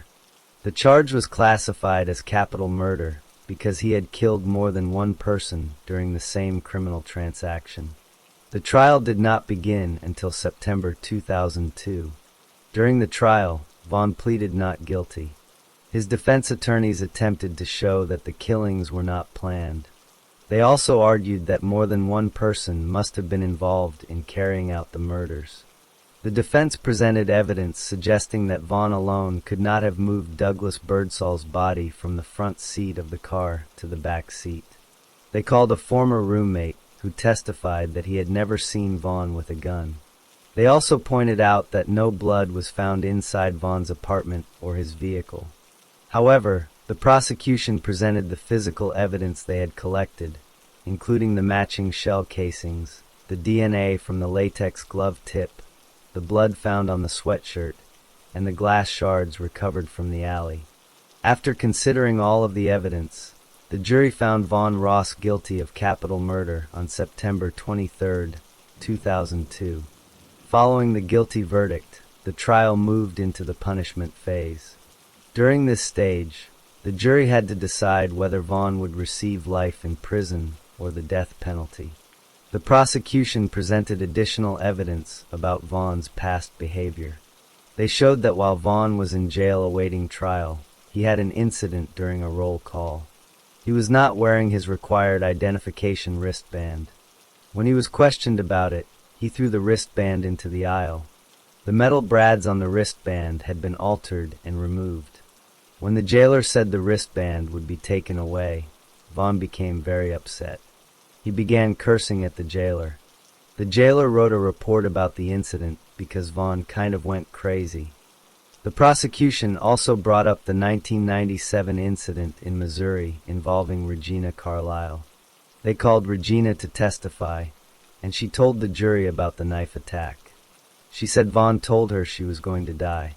She showed the jury the wounds she had suffered. The prosecution also called the police officer who responded to that incident. The officer confirmed that Regina had suffered multiple knife wounds, including a cut on her neck that could have been life-threatening. The prosecution used this evidence to argue that Vaughn had a history of violence and anger problems, and that he would continue to be a danger to society. The defense also presented witnesses during the punishment phase. They called Felix Moore, a friend from Texas Tech, who described Vaughn as a peacemaker who was always calm. They called Tanya Robertson, who lived with Vaughn, and she described him as meek, humble, and polite. They also called Vaughn's mother, Johnny Ross. She spoke about his childhood, his health problems, his involvement in scouts and sports, and his education. She told the jury that there were no guns in their home while Vaughn was growing up. She described him as a quiet and calm person. However, near the end of her testimony, Johnny Ross became very angry. She told the jury that she believed they had done a horrible job and had been unjust to her son. She said she believed they had decided Vaughn was guilty because he was black. She also said she did not want the jury to sentence him to life in prison because neither option was good, but she preferred life over death. This outburst may have harmed the defense's case. After hearing all of the evidence, the jury answered the special questions required for a death sentence. They found that there was a probability Vaughn would commit violent acts in the future. They also found that there were not enough mitigating circumstances to justify a life sentence instead of death. On September 27, 2002, the judge sentenced Vaughn Ross to death. After the trial, Vaughn Ross began the appeals process. His direct appeal went to the Texas Court of Criminal Appeals. On May 5, 2004, that court affirmed his conviction and sentence. Vaughn then filed a state habeas corpus petition. This is a legal process used to challenge a conviction based on constitutional issues. In his state habeas petition, Vaughn argued that his trial lawyers had been ineffective. He claimed they failed to investigate Regina Carlisle's criminal history and failed to find and present additional mitigating evidence about his background. To support his claims, Vaughn attached affidavits from a private investigator and his sister. However, the state trial court did not find his arguments convincing. The court adopted the state's findings and denied relief. On January 23, 2008, the Texas Court of Criminal Appeals adopted the trial court's findings and also denied relief. Vaughn then filed a federal habeas corpus petition in the U.S. District Court for the Northern District of Texas. In this petition, he He repeated his claims that his trial attorneys had provided ineffective assistance. He also submitted new evidence that had not been presented in state court. This new evidence included affidavits from his two trial lawyers, Floyd Holder and Patrick Metz. In their affidavits, the attorneys admitted that they had not conducted a thorough mitigation investigation. They said they did not have enough time or resources to travel to Missouri to investigate. They also said Vaughn had instructed his family and friends not to cooperate with them. The federal district court reviewed the case, but followed a rule from a Supreme Court decision called Cullen v. Pinholster. That rule states that federal courts can only review evidence that was presented to the state court. Because the affidavits from Vaughn's trial lawyers had not been presented in state court, the district court refused to consider them. On December 1, 2011, the federal district court denied habeas relief. Vaughn appealed the decision to the U.S. Court of Appeals for the Fifth Circuit. He requested a certificate of appealability, which was required to continue his appeal. On February 5, 2013, the Fifth Circuit denied the certificate of appealability. This meant Vaughn could not continue his appeal through the federal court system. Vaughn Ross then filed a motion for a stay of execution and a petition for a writ of certiorari with the U.S. Supreme Court. He asked the Supreme Court to stop his execution and review his case. On the day of his scheduled execution, July 18, 2013, the U.S. Supreme Court rejected his application and denied his request for a stay. This was his final legal option. About half an hour after the Supreme Court's decision, Vaughn was taken from his holding cell at 6:03 p.m. He was escorted to the execution chamber at the Huntsville unit in Texas. The execution was scheduled to take place after 6 p.m. Several witnesses attended the execution. Roger Birdsall, the brother of victim Douglas Birdsall, was present. A Lubbock police detective also attended, along with members of the news media and prison officials. However, none of Vaughn Ross's family members attended. The room reserved for the condemned inmate's family was empty. Vaughn looked through the window toward the witnesses. He mouthed the words, "Who are they?" He then gave his final statement. He said, "Who are they? I know this is hard for y'all, but we're gonna have to go through it. You know I don't fear death. I know we weren't expecting this, but this is what it is. We know the lies that were told against me in court. We know it's not true. I want y'all to be strong and keep going." Vaughn did not admit guilt, and he did not apologize to the victims' families. At 6:15 p.m., he finished speaking. 1 minute later, prison officials administered a lethal injection of pentobarbital. His breathing became labored, and he briefly strained against the restraints. His eyes slowly closed, and he snored several times. At 6:38 p.m., Vaughn Ross was pronounced dead. He was 41 years old. After the execution, the story of the victims and their families continued. Douglas Birdsall had a son named Nathaniel. Before the execution, Nathaniel said that his father had raised him to believe the death penalty was unjust. He said he was saddened that the loss of 2 lives would be followed by the taking of a third. Roger Birdsall declined to speak with reporters after witnessing the execution. He was the only friend or relative of either the victims or Vaughn Ross who attended. Vaughn Ross's mother, Johnny Ross, had spoken publicly after his conviction, but she did not attend the execution. Texas Tech University later dedicated a sculpture to Douglas Birdsall at the university library in his memory. Birdsall had created an art in the library committee and often donated artwork. Viola McVade was only 18 years old when she died. She was the sister of Vaughn's girlfriend and had been involved in the phone arguments that led to the shootings.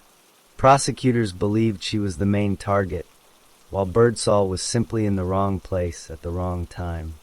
With the execution of Vaughn Ross on July 18, 2013, the legal case came to a complete end.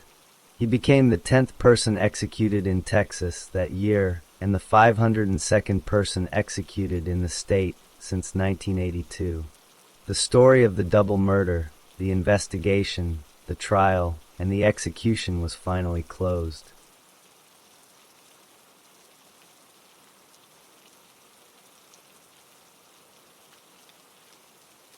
Story 5.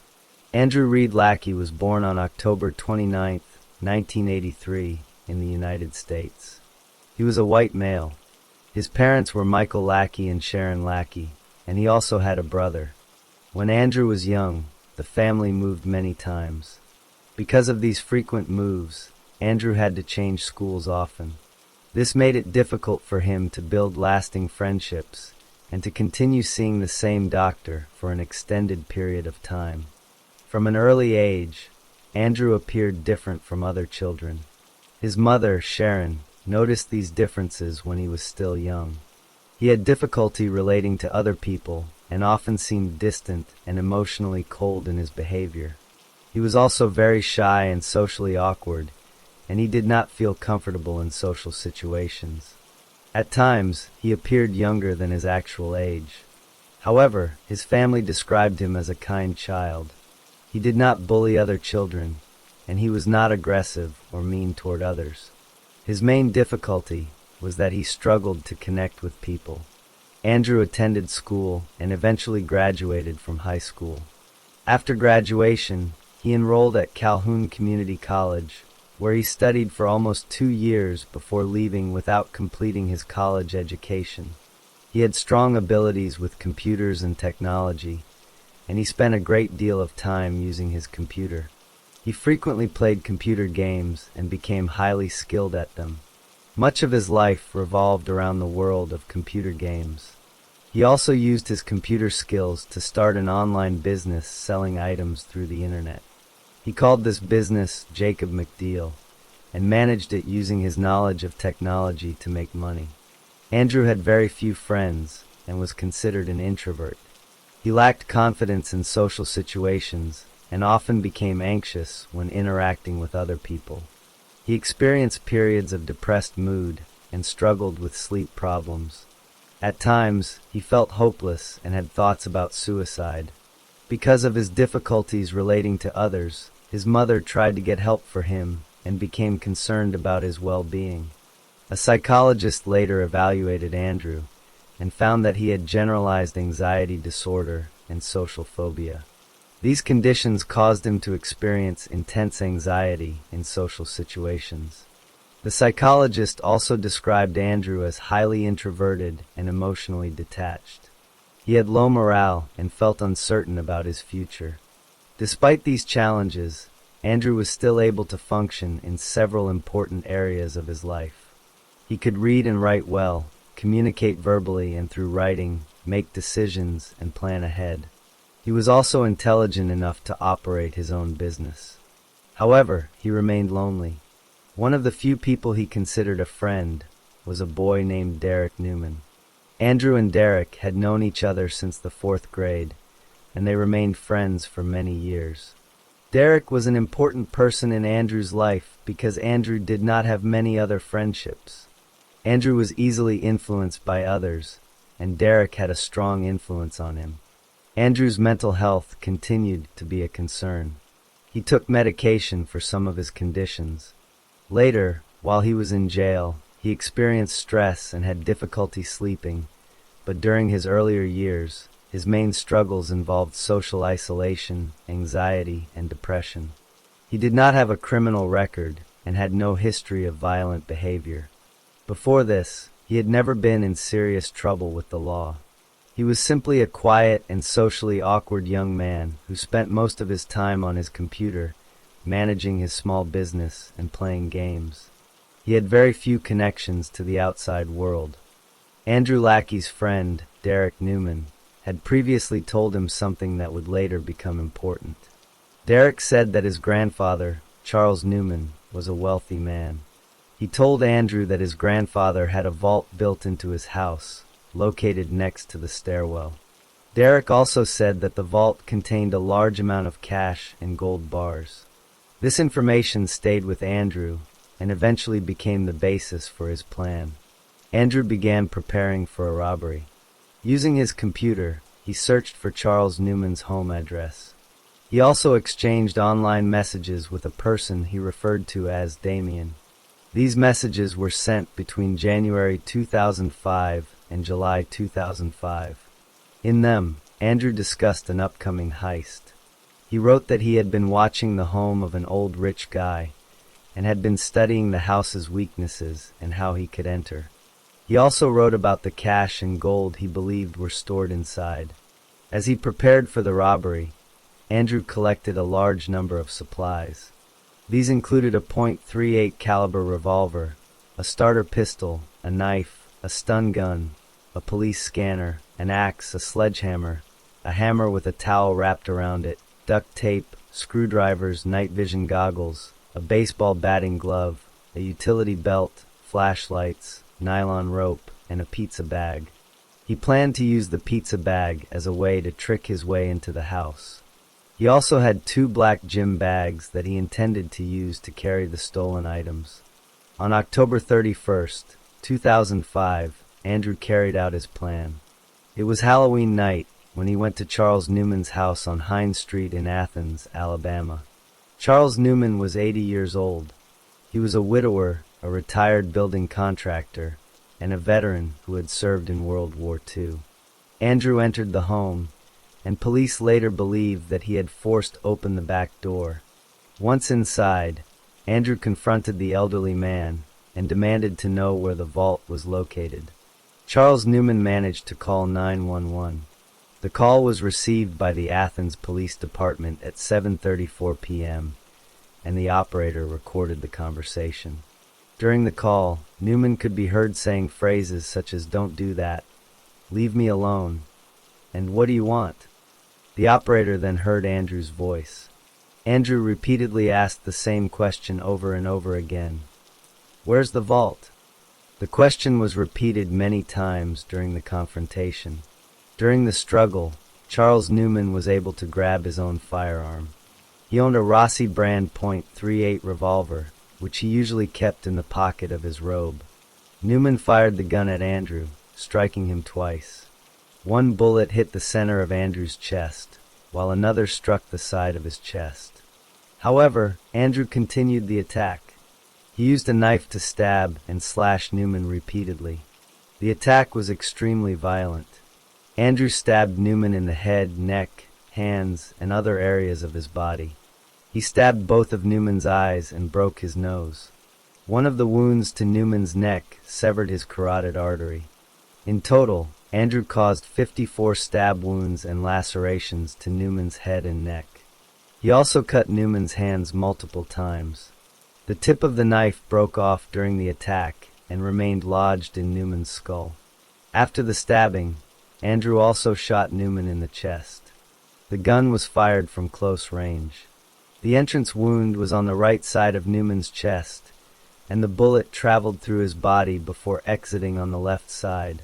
Newman's body was found on the floor between a couch and a green chair. A large puddle of blood had formed around him. Underneath a nearby chair, police later found Newman's dentures and the base of the cordless telephone he had used to make the 911 call. Andrew then left the house. He left behind bloody shoe prints that showed a path from Newman's body to the back door. He also left 2 $1 bills and a receipt from a Long John Silver's restaurant. The receipt showed that someone had purchased a chicken sandwich and chili cheese fries. 2 days earlier, Andrew had visited that same restaurant with Derek Newman and had ordered the same meal. The folded bills and receipt were found near the back door of Charles Newman's home. Andrew left the scene in a white Nissan Altima that he had rented. Inside the vehicle, police later found many of the supplies he had gathered for the robbery.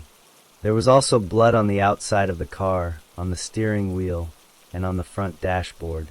His knife was found on the rear floorboard with the broken tip still attached, and his .38 revolver was located on the passenger floorboard along with the starter pistol. Shortly after the 911 call, police officers arrived at Charles Newman's house. They found his body lying on the floor. They could smell gunpowder and saw the bloody shoe prints leading out through the back door. Officers collected evidence from the scene, including the receipt, bullets, and the broken knife tip. They also recovered a piece of metal from the stun gun. The officers knew a violent crime had occurred, but they did not yet know the identity of the attacker or where he had gone. After leaving Charles Newman's house, Andrew Lackey drove the rented white Nissan Altima toward Huntsville. He was suffering from the gunshot wounds he had received during the confrontation and attempted to drive himself to a hospital. However, he was unable to make it all the way there. He eventually stopped at a Chevron gasoline station, where he called the police. Officers William Watson, Bobby McAlphin, and Sergeant Clayton Jordan of the Madison Police Department responded to the call. When they arrived, they found Lackey sitting on a curb outside the station. Lackey told the officers that he had been shot. He lifted his shirt and showed them 2 wounds, one located in the center of his chest and another on the side of his chest. When officers asked him how he had been shot, Lackey refused to provide an explanation. He told them, "I have no idea. I don't know anything. I just know I've been shot." He would not tell them where he had been when he was shot or how he had arrived at the gas station. The officers quickly noticed blood on the outside of Lackey's vehicle. When they looked through the windows, they saw blood on the steering wheel and dashboard. They also saw several items inside the car, including a pizza bag, a radio scanner, 2 pistols on the floorboard, and a bloody knife with a broken tip in the rear floorboard. Sergeant Jordan contacted police departments in nearby counties to find out whether any shootings had been reported that evening. The Athens Police Department responded that they were investigating a shooting at a home on Hines Street. Sergeant Jordan informed Athens police about Lackey and his vehicle, and the connection between the 2 cases was made very quickly. Lackey was taken for medical treatment to address his gunshot wounds. After he received treatment, he was arrested. Even then, he continued to refuse to explain how he had been shot. Police searched his vehicle and discovered numerous items that showed he had prepared for the robbery.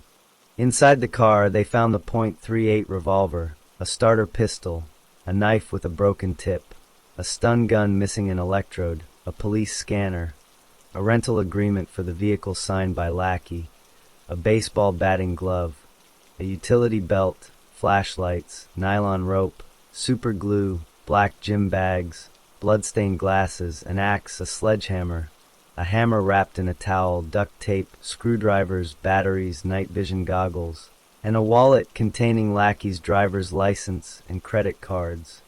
Investigators collected evidence from both Charles Newman's home and Lackey's vehicle. The evidence was sent to forensic scientists for examination. The scientists determined that blood found on the back door and storm door of Newman's house matched Lackey's DNA. Blood found on the steering wheel of Lackey's vehicle also matched Lackey. Blood found on the exterior of Newman's back door and on the inside of the storm door matched Newman's DNA. The soles of the boots Lackey wore on the night of the murder were found to contain Newman's blood.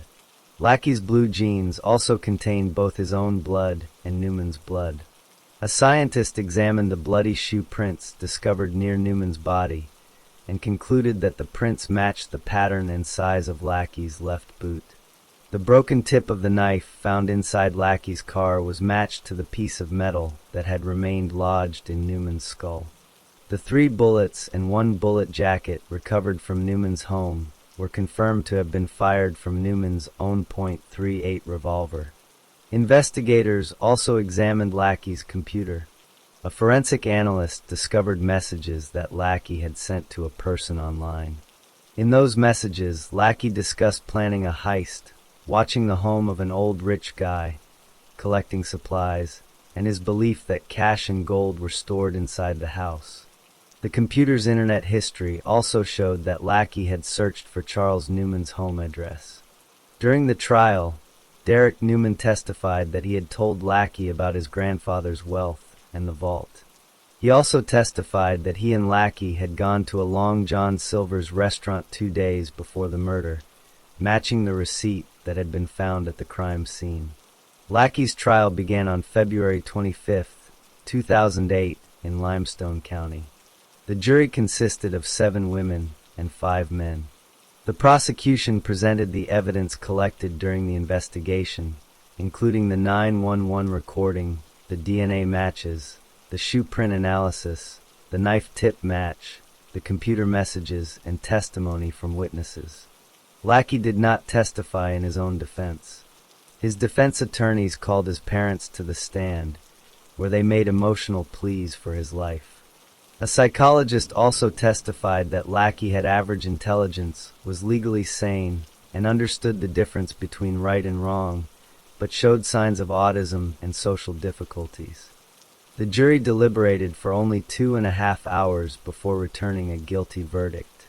They found Lackey guilty of 2 counts of capital murder, 1 count for killing Newman during a robbery, and 1 count for killing Newman during a burglary. On March 3, 2008, the same jury unanimously recommended that Lackey receive the death penalty. On March 26, 2008, Judge Robert M. Baker held the sentencing hearing.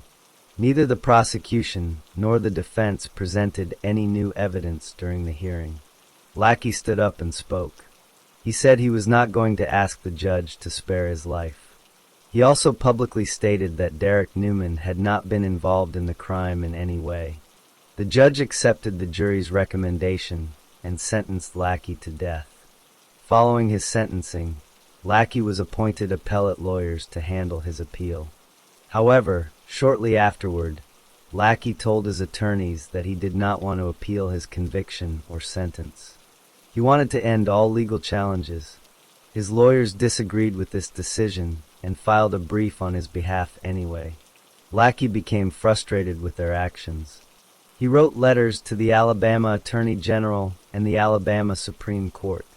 In October 2012, Lackey wrote a letter to the Supreme Court, making what was described as an odd request. He asked the court to set an execution date and stated that he did not want to pursue any further appeals. He fired his appellate attorneys and insisted on representing himself. The lower courts held a hearing to determine whether Lackey was mentally competent to make this decision. The judge ruled that he was competent and that his decision was made knowingly and voluntarily. The Alabama Court of Criminal Appeals also reviewed the case for plain error and upheld both his convictions and his death sentence. Lackey's execution was scheduled for July 25, 2013.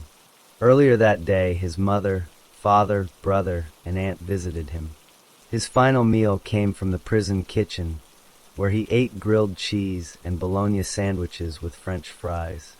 At 6 p.m., the curtain opened in the death chamber at Holman Correctional Facility in Atmore, Alabama. Lackey was already strapped to the gurney.